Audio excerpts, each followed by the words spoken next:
Hello बच्चों, welcome back to your channel जहाँ पे आज हम कंटिन्यू करेंगे chapter natural resources and this will be the fourth lecture. What we have studied so far, I have given you introduction कि हाँ biosphere क्या होता है, लिथोस्फीयर, हाइड्रोस्फीयर, एटमॉस्फेयर क्या होता है. ठीक है, हमने रिन्यूएबल नॉन रिन्यूएबल रिसोर्सेज के बारे में पढ़ा, बायोटिक एबायोटिक कंपोनेंट के बारे में पढ़ा, एग्जॉस्टेबल इनएग्जॉस्टेबल कंपोनेंट्स के बारे में पढ़ा. फिर मैंने आपको कॉम्पोजिशन ऑफ एयर बताया कि एयर में कौन कौन से कॉम्पोजिशन होते हैं, मतलब एयर के कितने गैसेस कितनी परसेंटेज में कॉन्स्टिट्यूट करती है. फिर उसके बाद हमने विंड के बारे में पढ़ा था, जेंटल ब्रीज, स्टॉर्म, हरक्यूलियंस के बारे में पढ़ा हमने. उसके बाद फाइनली मैंने आपको ये भी पढ़ाया था कि लैंड ब्रीज और सी ब्रीज क्या होती है, and finally factors affecting the air movement. Okay, now today we will going to do rain. Rain क्या है, ठीक है, एंड द पैटर्न. ठीक है, पैटर्न ऑफ रेनफॉल, रेनफॉल किस पैटर्न में होती है, ठीक है, इसके बारे में हम थोड़ा पढ़ेंगे. ठीक है, it might be a very short lecture, but इसका ये मतलब नहीं कि आप कुछ नहीं पढ़ोगे. ठीक है, बहुत बच्चे तो मेरी वीडियोस के ड्यूरेशन को लेकर ही कमेंट कर देते हैं कि ड्यूरेशन बहुत छोटा है, बट इट्स ओके. ड्यूरेशन छोटा होना नेवर टेल्स कि आपने कितना पढ़ा है कितना नहीं पढ़ा, आपने समझा कितना है वो इम्पोर्टेंट है. Okay, so let's get started with the topic. देखो, रेन, बारिश फील किया है, हम देखा भी है आपने अपनी लाइफ में कभी ना कभी तो ये चीज़ देखी ही होगी.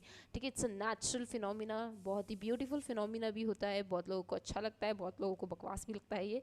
ठीक है, तो देखो रेन बेसिकली क्या होता है. रेन इज लाइक आपने बादल ही नीचे गिरते हुए देखे हैं, but not in a solid form, it's in a liquid form. ठीक है, तो it's a falling down of water droplets. ठीक है, cooling down and condensation of water vapours. ठीक है, देखो वाटर ड्रॉपलेट्स का जमीन पे गिरना, ग्राउंड लेवल पे गिरना, ठीक है, इज नोन एज रेन. ठीक है, वो रेन होता है. लेकिन ये रेन बनती कैसे, किस प्रोसेस से होती है, वो पूरा वाटर साइकिल में बढ़ता है. ठीक है, कि कैसे एक वाटर का, ठीक है, इवेपोरेशन होता है. इवेपोरेशन होने के बाद बहुत ज़्यादा उसके अंदर क्या होता है, कंडेंसेशन प्रोसेस होता है. ठीक है, वो वाटर ड्रॉपलेट्स ठंडे होते हैं एंड फाइनली वो प्रेसिपिटेट हो जाते हैं, ग्राउंड पे गिर जाते हैं, फॉल कर जाते हैं. ठीक है, तो यानी कि हमारी नेचर क्या करती है, वो उसी वाटर को रिन्यू करती है, रिन्यू करती रहती है, रीयूज़ करती रहती है.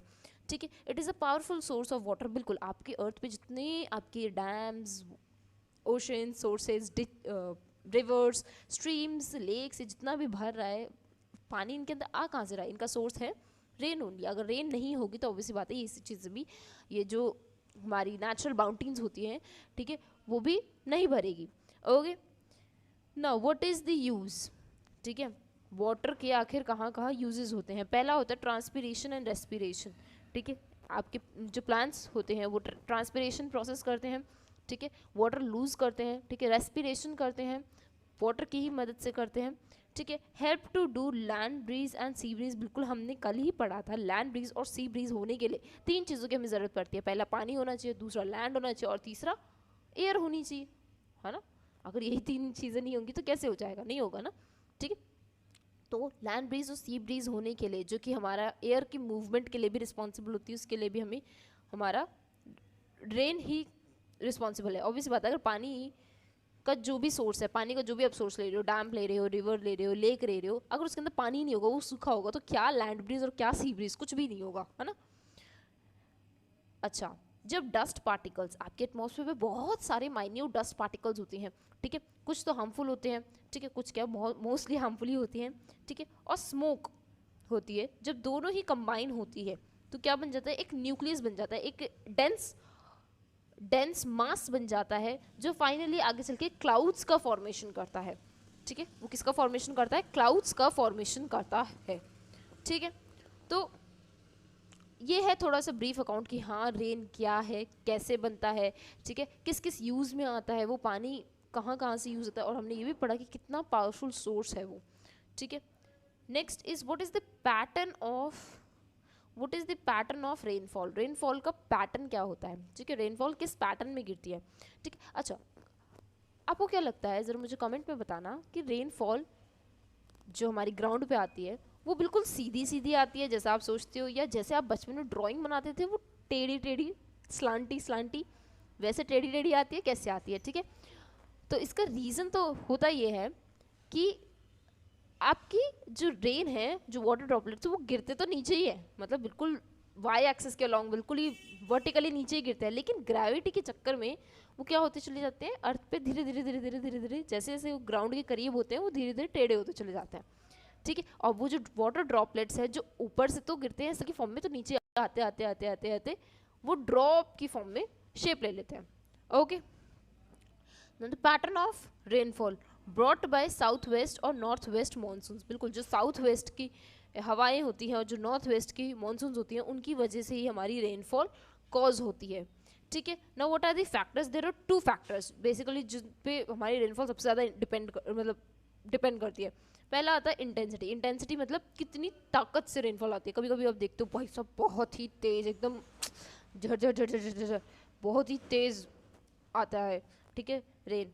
पीरियोडिसिटी, पीरियोडिसिटी मतलब कितने दिन के लिए, कभी आप देखते हो कि हाँ आज बारिश शुरू हुई तो 3 4 दिन तक के लिए बारिश होती ही रहती है होती रहती है होती रहती है, ठीक है। तो ये प्लेस टू प्लेस इंटेंसिटी और पीरियोडिसिटी दोनों ही प्लेस टू प्लेस वैरी करता है। अब अगर दिल्ली में आज से बारिश शुरू हुई तो 3 दिन तक बारिश हो रही है, तो मे भी क्या पता महाराष्ट्र में वो 3 दिन तक बारिश नहीं चल रही हो, उनका सीजन टाइमिंग अलग हो, ठीक है। तो ये इंटेंसिटी और पीरियोडिसिटी, ठीक है, दोनों ही प्लेस टू प्लेस वैरी कर सकती हैं, ठीक है। इंटेंसिटी मतलब कितनी ताकत से पानी गिर रहा है ग्राउंड पे, ठीक है, इंटेंसिटी क्या है, ठीक है। कभी आपने देखा हो इतने आप ज्योग्राफी में हिस्ट्री में पढ़ते हो इतने बारिश हो रही है, ठीक है। तो वो या जो रेट मैथमेटिकल रेट आप देते हो वो इंटेंसिटी के बेसिस पे देते हो, और पीरियोडिसिटी मतलब कितने टाइम फ्रेम के लिए, कितने टाइम लैप्स के लिए वो बारिश हुई है।